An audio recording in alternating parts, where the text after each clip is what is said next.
Hello दोस्तों। तो क्या आप भी नोट सेट 9 का प्रीलिम्स एग्जाम देने जा रहे हो? तो जरा इस वीडियो को देखकर जाना पूरा। इस वीडियो में हम बात करेंगे एग्जाम के एक दिन पहले आपको क्या करना है, क्या पढ़ना है, क्या नहीं पढ़ना है। एग्जाम के दिन आपको क्या करना है, टाइम मैनेजमेंट कैसे करना है, इसके अलावा नेगेटिव मार्किंग से कैसे बचना है, और सबसे इम्पोर्टेंट आपको कितने क्वेश्चंस अटेम्प्ट करने चाहिए। ये सब जानकारी मिलेगी आपको इस वीडियो के अंदर। और हाँ, ये जानकारी मैं क्यों दे पा रहा हूँ, क्योंकि मैंने खुद नोट सेट को 5 टाइम क्वालिफाई किया है। तो इस वीडियो को स्टार्टिंग से लेकर एंड तक देखो। तो चलो वीडियो की शुरुआत करते हैं। सबसे पहले एग्जाम डे बिफोर अपने को क्या करना चाहिए। सबसे पहले इंपॉर्टेंट चीज, आपको एडमिट कार्ड डाउनलोड करना है। आपका एडमिट कार्ड अगर अभी तक भी आपने डाउनलोड नहीं किया है तो वहां के लिए वेट ना करें, अपना एडमिट कार्ड डाउनलोड करें। उसका प्रिंट निकलवाए हैं, कलर निकलवाना चाहते हो तो अच्छी बात है, वरना ब्लैक एंड व्हाइट भी अगर क्लियर है तो चल जाएगा। एडमिट कार्ड में सबसे इंपॉर्टेंट आपको आपका नेम चेक करना है, आपका डीओबी चेक करना है, डेट ऑफ बर्थ, और आपका जो आईडी लगा हुआ है वहां पे, जैसे आधार लगा हुआ है, कोई भी आपने जो आईडी दिया था वहां पे उस आईडी को चेक करना है, जो आप ओरिजिनल में साथ में लेके जाओगे एग्जाम के टाइम पे।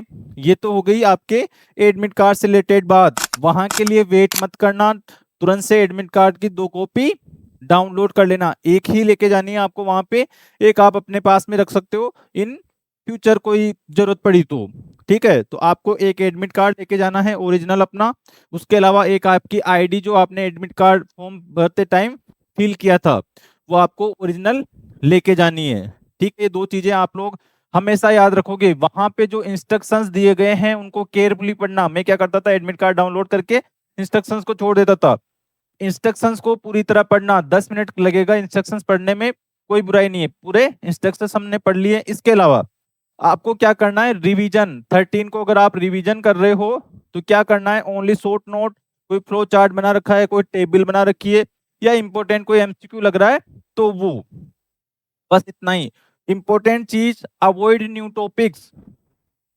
आपको न्यू टॉपिक्स बिल्कुल भी नहीं पढ़ने हैं। अगर आपको नहीं आते हैं कोई बात नहीं, लिव देम, बट आपको न्यू टॉपिक नहीं पढ़ने हैं।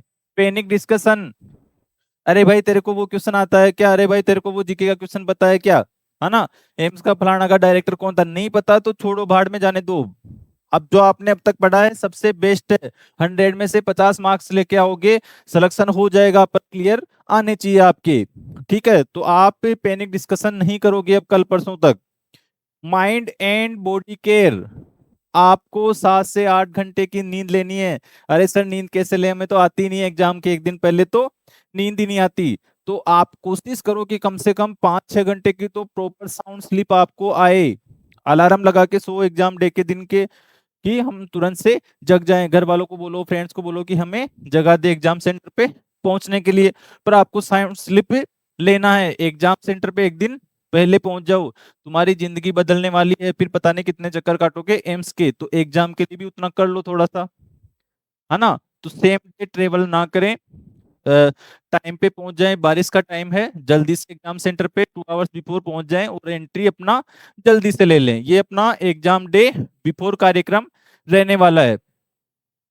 Stay calm confident is the key, बिल्कुल शांत रहो, मस्त रहो, आराम से। आज दिन तक जो तुमने पढ़ा है सबसे बेस्ट चीज है वो। मैं यही करता हूँ, मैं कभी भी एग्जाम सेंटर में मिलूंगा किसी को भी तो बिल्कुल ऐसे काम माइंड से, जैसे कि कुछ हो ही नहीं रहा है। बस सीरियस उसको लेना है कि जो आपने पढ़ा है वो रोंग नहीं होना चाहिए, जो नहीं पढ़ा वो सबके रोंग होने वाला है। ठीक है, चलो आगे बात करते हैं। एग्जाम डे के दिन आपको क्या करना है, टाइम मैनेजमेंट। टाइम मैनेजमेंट की अगर मैं बात करता हूं यहाँ पे, तो वो सबसे इंपॉर्टेंट है और आजकल तो सबसे सिंपल चीज है। कैसे, नोट सेट में टाइम मैनेजमेंट सबसे सिंपल है। किस तरह से, आपको ओनली 18 मिनट का टाइम मैनेजमेंट करना है। 18 मिनट का टाइम मैनेजमेंट करना है। उसमें आपको जो 20 एमसीक्यूज है वो सोल्व करना आना चाहिए। 20 एमसीक्यूज है वो सोल्व करना आना चाहिए। अगर आपने ये सीख लिया 18 मिनट का यूटिलाइजेशन करना, आपको टाइम मैनेजमेंट की जरूरत ही नहीं है, आप लोग वैसे ही कर लोगे। तो 18 मिनट का क्यों बोल रहा हूं मैं, क्योंकि इसमें 5 सेक्शंस आते हैं प्री में। 5 सेक्शन आएंगे आपके ABCDE, या कोई भी नाम दे सकते हैं, first second third four five. तो इसमें आपके 18 मिनट का एक सेक्शन होगा जिसमें 20 MCQs आपके दिए हुए रहेंगे। पर्टिकुलर सब में सेम सीन होने वाला है। एक बार आपने ये जो 18 मिनट पास कर लिए उसके बाद ऑटोमेटिक ये नेक्स्ट में चला जाएगा, फिर उसके बाद वापस फर्स्ट में नहीं आता है। तो ये कॉमन स्ट्रेटजी है एग्जाम की। आपने मॉक टेस्ट दिए होंगे तो आप लोगों को पता होगा, नहीं दिए तो हमारी वेबसाइट पे जाके विजिट करके आप ट्रायल ले सकते हो उसका। लोड नहीं लेना है अब भी मॉक टेस्ट का कोई भी कि आपके कितने मार्क्स आ रहे हैं। अब आपका फाइनल डे है, सिलेक्शन डे है। चलो अब बात करते हैं कौन सा क्वेश्चन पहले अटेम्प्ट करना चाहिए, कौन सा बाद में। जो आपको आ रहा है 18 मिनट का टाइम है आपके पास में, उसमें ही आपको रिव्यू करना है, उसमें ही अटेम्प्ट करना है, वो सारी चीजें उसी में करनी है आपको। 90 जो मिनट है आपके उसका कोई सेंस नहीं है वहां पे, 18 मिनट में करना है आपको जो करना है।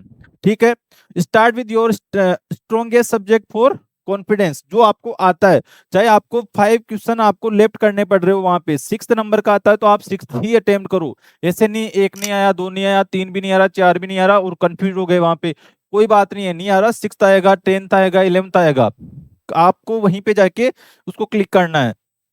Avoid silly mistakes. Silly mistakes, मैं बहुत ज्यादा पहले एग्जाम में सिली मिस्टेक्स करता था। नॉर्मल पीडियाट्रिक का कोई बीपी पूछ लिया या कोई ऐसे कोई स्टेटिक्स पूछ लिए, वो सबको आते हैं, मुझे भी आना चाहिए था और उसमें मैं मिस्टेक करके आ रहा हूँ। तो फिर आपका जो रैंक है बहुत ज्यादा गिरने वाला है। इस चीज का आप हमेशा ध्यान रखिए। टफ क्वेश्चन चाहे गलत हो जाए पर सिंपल क्वेश्चन गलत नहीं होना चाहिए। बाहर आके रोना नहीं है कि अरे यार ये तो मुझे आता था, ये तो मैं कर सकती थी। बिल्कुल नहीं करना है ऐसे। वहीं पे करके आओ, जो तुम्हारे पास 90 मिनट है वही है। बाहर आने के बाद तुम्हें वापस से नहीं बुलाएंगे कोई भी। Stay calm and composed. During exam बिल्कुल काम रहना है, अच्छे से गहरी गहरी सांस लेना है, पूरा प्रॉपर न्यूट्रिशन डाइट जो तो आप पहले ले चुके होंगे वहां पे न्यूट्रिशन के लिए आपको ओनली वाटर मिलेगा, वो पीते रहो। ठीक है, ये आपकी एग्जाम के टाइम की चीजें रहेंगी। Stay confident in exam hold. Everyone faces tough questions, don't panic. कोई भी टफ क्वेश्चन तुम्हें मिल जाए तो सबके लिए वो सेम है, तुम्हें घबराना बिल्कुल भी नहीं है। समझ गए? आराम से पेपर को अटेम्प्ट करना है। Deep breath, sip of water और remind yourself I am ready to be a nursing officer. अपने आप को कॉन्फिडेंट बोलते रहो कि हाँ इस बार मेरा टाइम है, अपना टाइम आ गया है, हम करने वाले हैं, हम नर्सिंग ऑफिसर बनने वाले हैं, 1 लाख सैलरी लेने वाले हैं। तो बिल्कुल कॉन्फिडेंट रहो। You are writing your destiny, आप अपना फ्यूचर लिख रहे हो। तो बिल्कुल भी घबराना नहीं है, मस्त रहो आराम से, कोई टेंशन वाली बात नहीं है। फिर not set is just note an exam, it's your hard work, dreams and families hopes. अब आप लोगों को ये एग्जाम बिल्कुल सीरियसली लेना चाहिए, हमेशा मजाक में मत लो कि ये मेरा फर्स्ट एग्जाम है, चलो अब की बार देखते हैं, इस बार मेरा स्टडी नहीं हुआ है, इस बार तो मैंने तैयारी नहीं की थी, फिर गोलमोल हो रहा है एग्जाम से पहले। कुछ नहीं करना है ऐसा। जो एग्जाम पे आप लोग करके आओगे वो आपका फाइनल चीज है। आपकी उम्मीदें, आपकी फैमिली की उम्मीदें, सारा सब कुछ इस एग्जाम के ऊपर टिका हुआ है। आपकी फैमिली ने आपको सपोर्ट किया है, कोचिंग करवाई है, सेल्फ स्टडी कर रहे हो, कुछ भी कर रहे हो, जो आपके एफर्ट से रात रात भर जाके आप लोग पढ़ रहे हो, यही डे है उसको प्रूव करने का। जब तक प्रूव नहीं करोगे तुम्हें फैमिली फ्रेंड्स कोई भी लाइक नहीं करने वाला है। तो आज का दिन है, आपको उसको प्रूव करना है। तुम मस्त रहो, अपने फैमिली से बात करो, अपने दोस्तों से बात करो, इस डे को एंजॉय करो बस। अगर एडमिट कार्ड में किसी भी जगह में प्रॉब्लम आती है तो मुझे कमेंट बॉक्स में लिखना, मैं तुम्हारी जरूर से हेल्प करूंगा। फिर बात करते हैं हम कि हमें कितने क्वेश्चंस अटेम्प्ट करने चाहिए, उसके ऊपर हम बात कर लेते हैं। How many questions to be attempt. बहुत सारे बच्चों का क्वेश्चंस होता है कि हमें कम से कम कितने क्वेश्चन अटेम्प्ट करने चाहिए। तो सुन लो, कैटेगरी वाइज मैं आपको बता देता हूँ, वो कम से कम है, उसके अलावा तो आपको करने ही करने। तो एन एवरेज अगर हम ह्यूमन नेचर लेके चलें तो 10 मिनिमम आपकी माइनस मार्किंग हुई जाती है। 10 एमसीक्यूज आपके कितने ही ज्यादा इंटेलिजेंट हो लगभग रोंग हो जाते हैं। कितने? 95% बच्चों के 10 एमसीक्यूज तो आपके रोंग होने ही होने हैं। ठीक है, ये बात मान के चलो, समझ लो इसको। अगर मैं बात करूं जर्नल या यूआर की और ओबीसी की, इनको 50% मार्क्स चाहिए, यानी 50 नंबर चाहिए, या 50 एमसीक्यूज तो आपको करके आने ही है। इसके अलावा कम से कम आप 65 एमसीक्यूज अटेम्प्ट करके आइए। कम से कम आप 65 एमसीक्यूज अटेम्प्ट करके आओगे जब क्वालिफाई होगे। उससे पहले तो आप क्वालिफाई नहीं होगे, चाहे आपको कितना ही सही आ रहा हो, चाहे कितना ही रोंग आ रहा हो। ये ट्रूथ है। ठीक है, अब मैं बात करता हूं एससी एसटी के बच्चों की। उनको कम से कम कितने करके आना चाहिए? उनको कम से कम 60 एमसीक्यूज करके आने हैं, तभी उनका क्वालिफाई होने के चांसेज हैं। पर मैक्सिमम आपको कितना करना है? आप 95 तक भी कर सकते हो, आप 90 तक भी कर सकते हो, अगर आपको आते हैं तो। अब नेगेटिव मार्किंग कहाँ होगी आपकी, वो भी मैं आपको बता देता हूं। नेगेटिव मार्किंग के चांस कहाँ हैं आपके? नेगेटिव मार्किंग होगी आपकी तो नॉन नर्सिंग पार्ट है वहां पे। इससे कैसे बचना है आपको नेगेटिव मार्किंग से, वो देख लीजिए एक बार। नेगेटिव मार्किंग हम कहाँ कहाँ गलत करते हैं, कहाँ कहाँ हम ज्यादा दिमाग लगाते हैं अपना। एक तो ओवर थिंकिंग। आपको कोई भी क्वेश्चंस में ओवर थिंकिंग नहीं करनी है। ज्यादा दिमाग लगाओगे अपना, एग्जामिनर के पर्पज से सोचो। एग्जामिनर आपसे क्या पूछना चाहता है, आपके ऑप्शंस आपको क्या बताना चाहते हैं, उसके अकॉर्डिंग आपका डिसीजन लो। क्वेश्चंस को पूरा पढ़ो, एक्सेप्ट वो जो चीजें आती है वो most, least, most important, priority based वाले क्वेश्चन, इनको अच्छे से पढ़ो। वहां पे हो सकता है वहां पे प्रायोरिटी में सारे ऑप्शंस राइट हो, पर आपको पहला फर्स्ट आपको चूज करना है। तो इस चीज का आप लोग ध्यान रखिएगा, तब आपकी नेगेटिव मार्किंग कम होगी। तो ओवर थिंकिंग से हमें बचना है वहां पे एग्जाम में, याद याद रखना।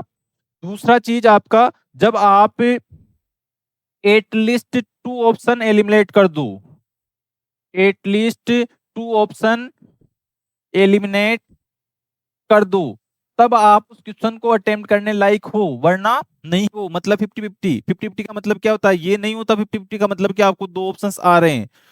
50-50 का मतलब होता है आपने 2 एमसीक्यू जो ऑप्शन थे वो एलिमिनेट कर दिए, मतलब ये तो कंफर्म नहीं हो सकते, अब इन दोनों में से कोई है, तब आप वहां पे अटेम्प्ट करके हो। वरना आप कम से कम 80% श्योर हो किसी क्वेश्चन में, तभी आप उस क्वेश्चन को अटेम्प्ट करोगे। समझ गए? तो ये हो गई अपनी नेगेटिव मार्किंग से बचने की कुछ टेक्निक्स। समझ गए? ऐसे आपको नेगेटिव मार्किंग से वहां पे बचना है। और फिर आता है non nursing part. Non nursing part में आपको क्या क्या करना है वो देख लीजिए एक बार। नॉन नर्सिंग पार्ट में आपको जो आपकी जीके है, नर्सिंग वालों की जीके बहुत प्योर होती है, और वो ऐसे समझते हैं कि भाई मुझे तो आ गया, लगा देता हूँ इसमें तो कुछ ना कुछ 10 क्वेश्चन है जीके के, इसमें से एक सही हो जाएगा, 3 रॉन्ग भी हो जाएंगे तो चलेगा। तुम्हें माइनस करना क्यों है भाई? तुम्हें जो आ रहा है वो करो। ठीक है, जो तुम्हें आ रहा है वो करो। तो जीके में नर्सिंग वालों के सबसे ज्यादा नेगेटिव मार्किंग होती है। तो जीके भाई तुम्हें नहीं आता तो बिल्कुल भी सोचना मैं सीधा सा उसको छोड़ के आ जाना, स्किप कर देना जीके वाला क्वेश्चन। ठीक है, इंग्लिश पे अगर तुम्हें आता है थोड़ा बहुत तो उस पे दाव खेल सकते हो, और रीजनिंग पे आपको प्रॉपर दाव खेलना है। रीजनिंग पे आपको प्रॉपर दाव खेलना है। ये स्कोरिंग वाला मार्क है रीजनिंग, और आपका जीके माइनस मार्किंग है यहाँ पे। तो नॉन नर्सिंग पार्ट को आप इस प्रकार से अटेम्प्ट करके आओगे नोट सेट के अंदर। आई होप आप लोग समझ गए होंगे पूरी स्ट्रेटजी। अब भी आपको कोई डाउट है तो कमेंट बॉक्स में लिखो, शर्माने की जरूरत नहीं है। एक्सपीरियंस लोगों से पूछते हो, अपने फ्रेंड्स से पूछते हो, टीचर से पूछते हो, आपको जरूर से गाइडेंस मिलता है, हेल्प मिलता है। अगर ये वीडियो आपको अच्छा लगा हो तो अपने दोस्तों के साथ जरूर से इसको शेयर करिए, ताकि उनकी भी हेल्प हो।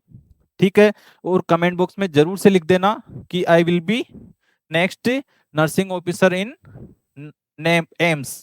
ये नोट सेट 9 आपका होने वाला है। ठीक है, इसी के साथ में आप सभी को अग्रिम शुभकामनाएं एग्जाम की। ऑल द बेस्ट, अच्छे से पेपर फाड़ के आओ, और मुझे आकर कमेंट करो कि हमारा पेपर बहुत ही अच्छा हुआ है। Thank you, all the best.